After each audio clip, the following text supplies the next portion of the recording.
have your Bible, this morning go with me to the book of Nehemiah.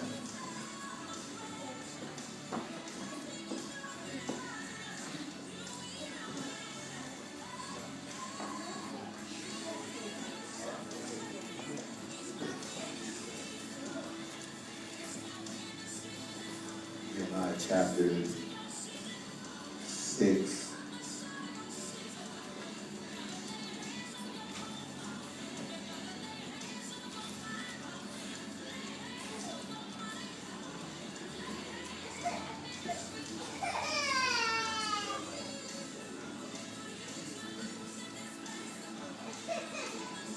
Once again, Nehemiah chapter 6.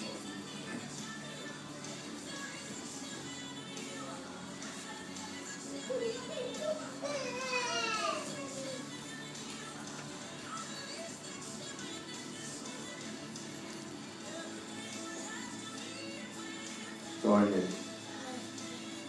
verse 1.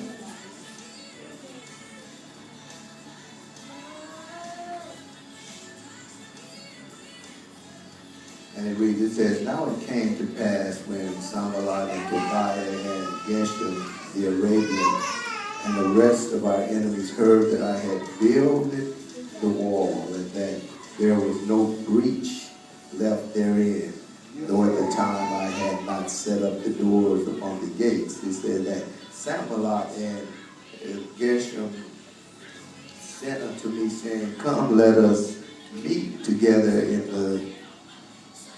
in someone of the villages in the plain of Ono. But they thought to do me mischief. It says, And I sent a message to them, saying, I am doing a great work, so that I cannot come down. Why should the work cease whilst I leave it and come down to you?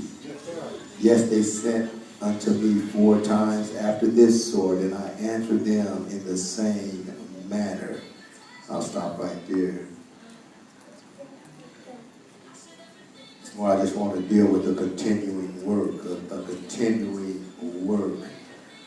You know, in order to understand what's going on here in chapter 6, you should basically have an understanding of what went on in 1 through 5. And you have to understand that Nehemiah was a Jew that was told about devastation in his homeland. And it vexed him to know that the place that he loved so much was in devastation, that it was out of order, and that it was just there, not being attended to, not being addressed, not being upgraded, not being fixed. You know, sometimes people can be in a situation that should be fixed, but they get so comfortable in the situation that they don't fix it. They just get used to it. They learn how to survive in it. They learn how to be uncomfortable in it, although they think they're comfortable. You see the people, you can convince yourself that the situation you're in is all right because you learn how to deal with it, but basically that doesn't make it all right. You just learn to accept it. You learn to do whatever you do to survive in it, to exist in it. And God did not put you here to exist and just survive. He put you here to live. That's why he said, I give you life. I don't give you existence. I don't give you survival. You see, you shouldn't be suffering and stressed out and doing all the things that happen when your situation is not in order. Yes, sir. And so Nehemiah heard this, and it vexed his spirit because he wanted his homeland, although he wasn't there. You see, some folks say, well, I don't care, I'm not there. They have that type of attitude. But he sought out to go and seek a way to get back, that he could solve the problem. If you read down through the chapter, you'll come to understand that he got an agreement, and God blessed him to be able to go and help his homeland. You'll see that God made a way out of what Nehemiah thought was possibly no way. That's the type of God that we serve, a God that can make a way out of no way, that he can touch the people that you think might hinder you and make them become a help to you. You just got to trust God, though. You have to trust God, not looking at people. And so the king gave him the order. He gave him what he needed to go back to the homeland. Nehemiah took the journey. His journey was the X amount of time to get there, but he got there. But when he got there, he come to find out, and this is that a child of God can expect. If you're doing the work of God, you can expect hindrances to be all along the way. As a matter of fact, the songwriter said it. Nobody should ever tell you that the road is going to be easy. And so when you decide to give your life to Christ and you decide to do work for God, you must decide to expect that there's going to be, somebody can sing that song, trouble in my way. Got to cry sometime. You see, there's going to be trouble in your way. That's how it's said, because the enemy is not happy with anyone that's trying to do work for the Lord. You see, when you out there cutting up and acting up, the enemy's your friend. He ain't trying to do nothing. Let you be who you are. But when you decide to make a change, when you decide to get better, when you decide to do it right, then you must decide to get ready to fight the enemy. And so he got there, and so he tells me when he got there that there was people there.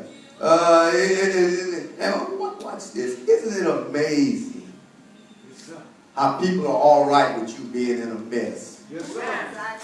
But they get so grieved if you start to prosper. I'm not just talking about worldly folks, I'm talking about church people. So we ain't gonna say the world is against us. Sometimes you look around, it ain't the world that's caring anything about you, because the world has come to understand you don't need to mess with y'all no more, because y'all tearing up stuff with each other on the inside. So they just sit back like they watching a movie. And so you got to understand, here you have these here that when he got there, it said that these three, this Sanballat and this Tobiah and this Geshem were there already. You know, they had been happy with the Jews because they're going through what they're going through, the repetitious plodding along and letting everything be. You understand? But when you see somebody new coming in that had a different perspective, they got grieved. They said they got grieved. Grieved means to be broken up. It means actually to have fear. You see, to spoil. It means that to be breaking in pieces. When you start grieving about something, when something bothers your life so bad that you see it, that you start to breaking in pieces, that you become good for nothing, that you become bad physically, socially, and morally. So they were grieving because they understood the purpose of this man coming in, that he was about to make some changes. You got to understand, people like to see you stay in your wrecked situation, and they don't like to see you even trying to make a change. It is just like they talk about the usually related to black folk, the crab in the barrel syndrome. So you know these crabs lazy, laying down at the bottom, just being okay. But the moment one of them get energetic and one of them decide, I'm getting ready to get up out this barrel and make my life better, they'll sit down and watch you find and struggle and make your way. But they see you get to the top, that you can grab the top and about to pull over, they'll all get together and climb up to grab you. Somebody will help me this morning. Somebody should probably already been there. When you were just being a fool like everybody else, everybody was fine with you. When you was doing what they were doing, acting like they was fine with you. But the more you decide, I'm going to change my life, I'm getting ready to make my life better, I'm getting ready to give my life to Christ, then everybody start trying to bring you back down, talking about you thought you was better than everybody else. Well, you stay at the bottom of the bucket. I guess I am better than you, because you want to lay at the bottom of the pail. I'm trying to get up out of this mess, because I'm tired of being raggedy, I'm tired of being torn, I'm tired of being broken. And when you get tired of something, you'll do something. Oh, y'all don't help me this morning. I'm just trying to preach this thing to get an understanding with somebody. Some church folk up in here, you see, they come to build this wall that has been torn down. And so now they see them coming, and the first thing they start thinking, well, they can't do nothing with it. It's so tore up. You see, sometimes you look at your situation, they say you so tore up, you ain't gonna never come out of it. That's what they've been saying all the time. You ain't gonna never come out of it. They so broken, they so tore up, they so raggedy. We ain't even worried about it. But when they see somebody coming, they start working some things out. And they start getting some things together. And all of a sudden, it seems like you starting to prosper just a little bit. They say then they got grievous. They say they even got distressed. They got distressed, meaning they had affliction, they had calamity. They were displeased. You see, people get displeased. You're trying to make yourself better. You're just trying to make yourself better. It ain't no effect on them. You want to stay raggedy, stay raggedy. Amen. You try to ask somebody to come along, they don't feel like it. So I'm going on. Yes, sir. That's it. By myself. Sometimes you got to go. Somebody help me there. By myself. And sometimes you got to learn. I'm going to have to do this by myself. I'm going to have to go alone, you see. And sometimes that's a hard thing for people to do. People don't like to travel solo on a journey. They want to have a companion. But you got to learn how to take some journeys in life by yourself. Because God's got something for you that he don't have for the one you keep dragging along. He told Abraham, go by yourself. But Abraham started dragging everybody with him. And he ran into trouble. Because the one you dragging is the one that's going to be the... Say it. Gonna be the one that make you start to weary. Gonna be the one that make you start to be doubtful. Because when God's telling you to do something and you getting ready to do it, and all of a sudden the one you drug up, we don't need to do that. We doing too much. Y'all doing too much. And so all of a sudden now you doubtful. That's too much for you to do. You can't handle that. But God told me to do it. Come on. And so all of a sudden now you doubtful. But God said, that's why I told you to go by yourself. Because I need to talk to you. I need to be the one talking in your ear. I don't need nobody else in the other ear. But people are scared to take a journey alone until you get to the point that you understand, I'm going to trust God. And if I have to go by myself, I'm going by myself. If God tells me to go by myself, I'm going by myself. Anybody want to go? You can't go. God told me to go all by myself. And if you trust in God, it's going to be all right. Because you see, reason God don't want you dragging nobody because you grab the wrong ones. God says you go along the journey. As you go along the journey. All right. He says, don't matter about me. You ain't going to never be alone because I promise you would never be alone. But when you need somebody in the physical to give you a hand, he said, let me send somebody to you. Let me send them to you. When you want to get a husband, quit trying to drag every brother that look good and satisfied to you. They say, stop. Let him alone. Let me send you somebody. And when I send you somebody, life's going to be all right. If you want to go grab him because he's satisfied to this, or grab her because she's satisfied to this, and then the next thing you know, you're in trouble. And then you be saying that, what's that old saying? Y'all be saying, why am I attracted to people? Shut up, because I just said that. Why do I attract these kind of people? That's what you say. Why am I attracted? Why am I always attracted to? Because you keep looking for the same brother in a different skin. That part.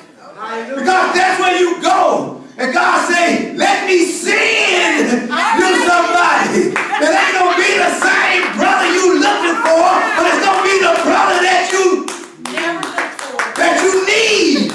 I'm going to send somebody that's going to help you rise up when I pull you down. I'm going to hit somebody that's going to be a companion to you and not have you wondering where you at late at night, not have you wondering where you got your car at, not finding something in your car that don't belong to you, but you should be wearing it.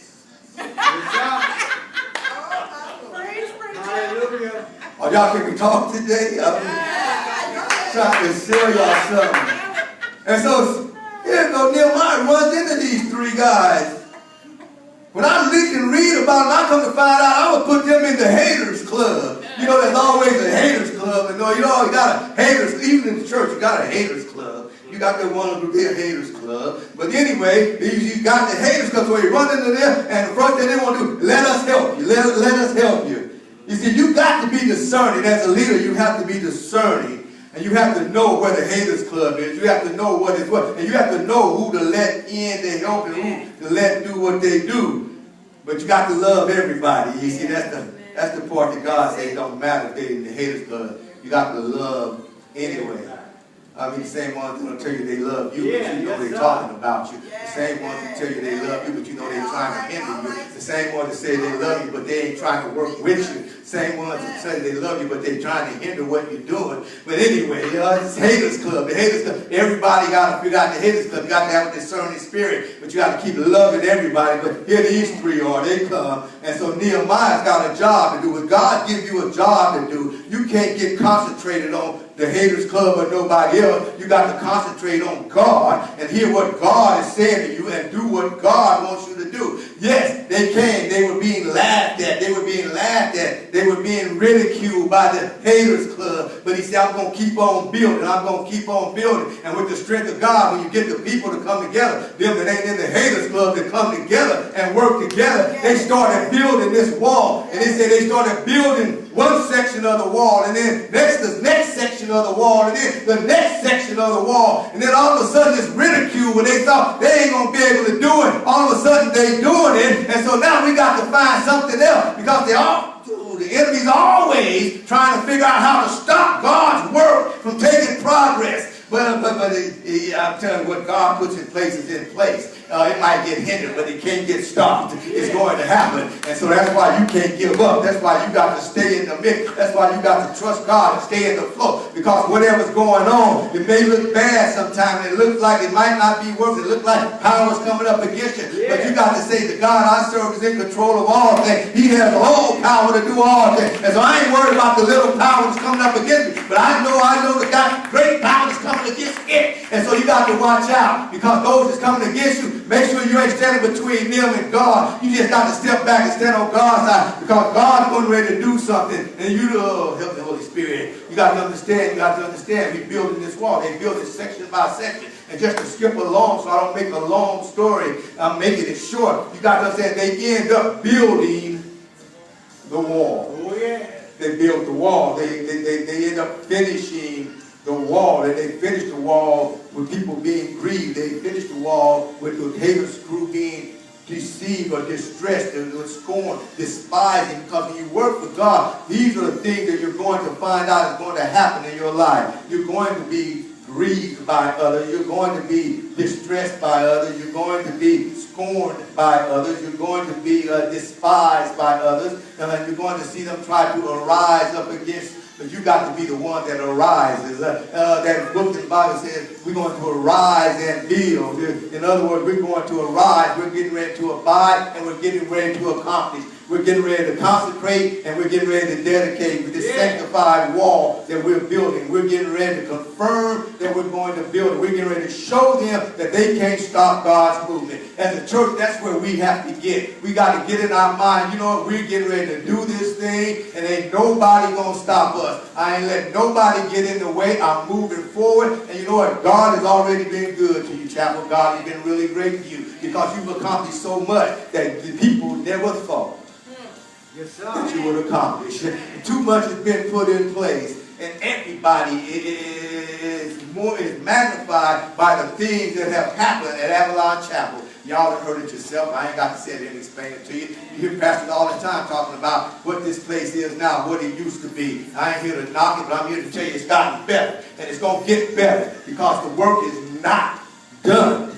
The work is not done. But you see, as a leader, you see, he had to send somebody new in to take a look at the situation. Because people are in a situation for a long time, they cease to see what the situation is. When somebody new comes in, they can see. You see, it said when Nehemiah came, it said he went around at night and he looked around. And it said that he saw more in the night than the people that lived there saw during the day. He saw there was an issue. He saw there was a problem. He saw it needed a change. And so he came in. But as a leader, you see, watch this. It said Nehemiah didn't tell the plan. That he kept it to himself. Oh yeah. Yes. You see, sometimes people think that leaders don't share enough. Nehemiah said, I can't share everything because sometimes there's people amongst me that will just use that in their plan to stop whatever the plan is. And so they can't stop what they don't know. And so he said, I had it all together. I'll reveal it to them as it happens. They'll see it as it comes. And as the wall got built, they began to see. And so these haters club, they saw the wall built and they got tore up and beat up when they saw that the wall was fixed. He says, all fixed except the hanging of the door and the hanging of the gate. But everything else, all the breaches, you see, they had all the ways they could get in, but now they'd all been closed off. They couldn't get into the wall anymore. And so they were looking now that this is becoming a defense mechanism. You see, they don't want you to be strong. They don't want you to be mortified together. They don't want you to come together, fortified together. They want you to be separated and torn apart. But as a church, in order to move forward, you have to be together. Not talking about each other. You see, because they even knew that this is what we got to do. We got to separate those people. And so, Tobiah, you see, he had a friend with the Jews.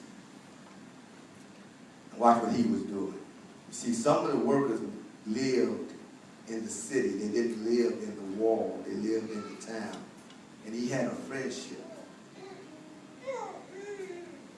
And so when they would come from working on the wall all day to go home, Tobiah would get on the phone. Yes, sir. How would they communicate? Go ahead. To call folks, Yes, sir. ask what's going on and what's being done and how things are being handled. So that he could go back and tell the Haters Club, Sanballat, Gershom, Yes. what the plan was so that they could begin to plan how to stop Yeah. the move.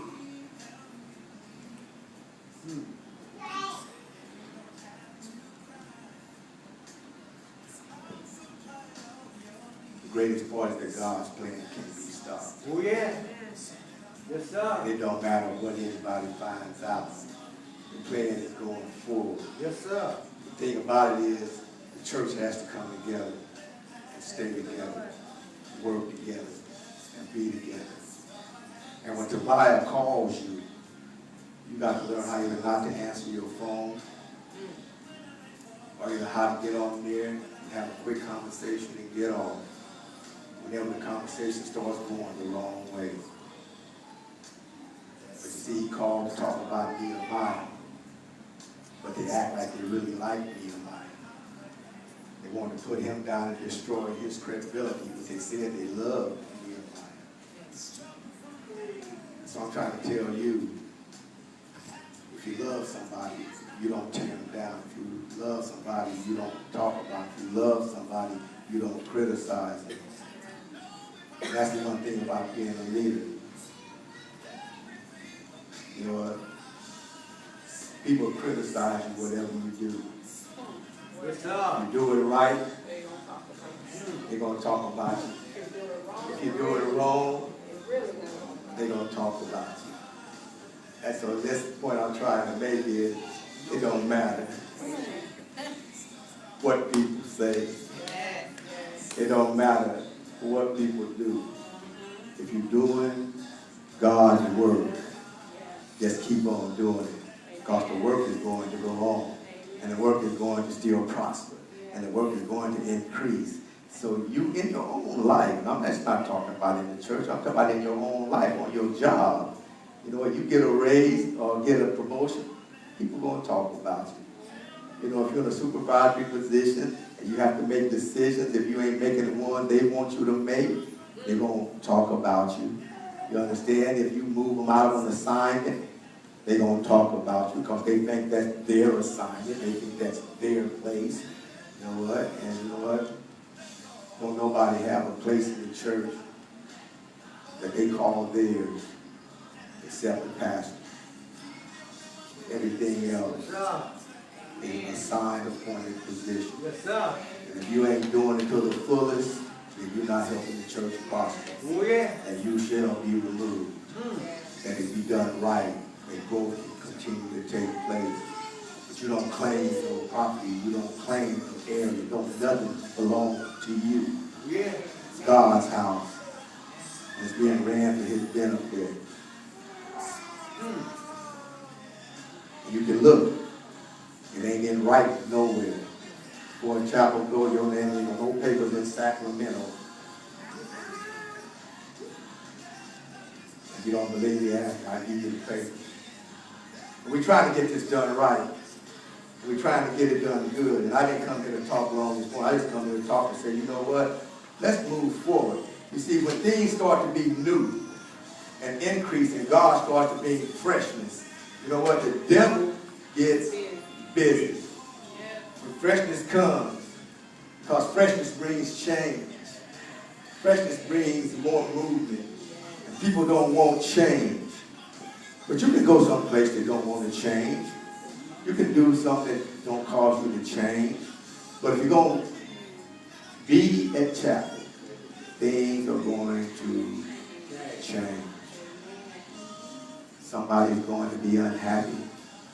But there's an old saying, you can't please all the people all the time.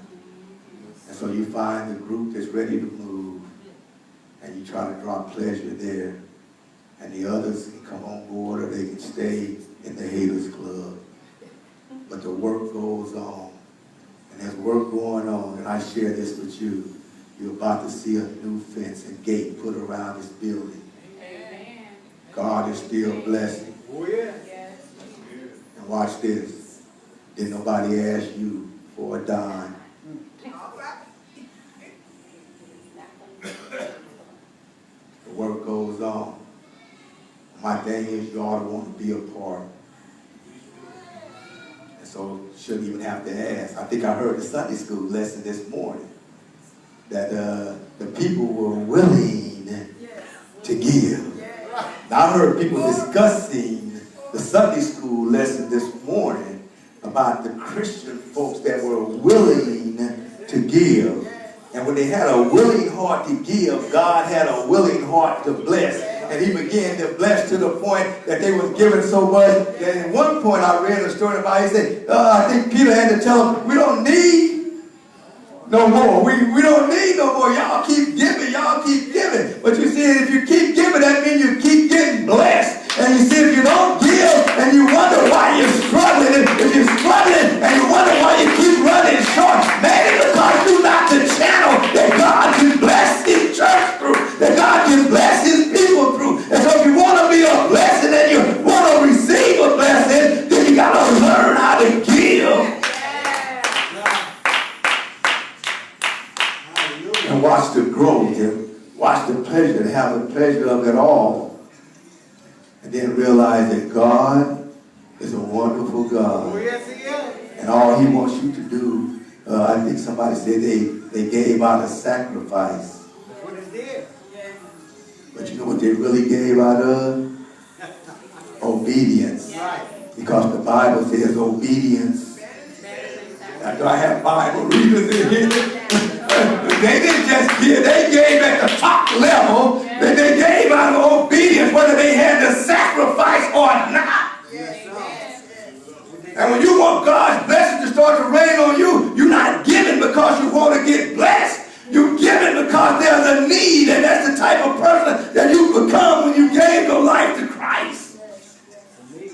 And in the midst, God just lets it rain down. Yes, sir.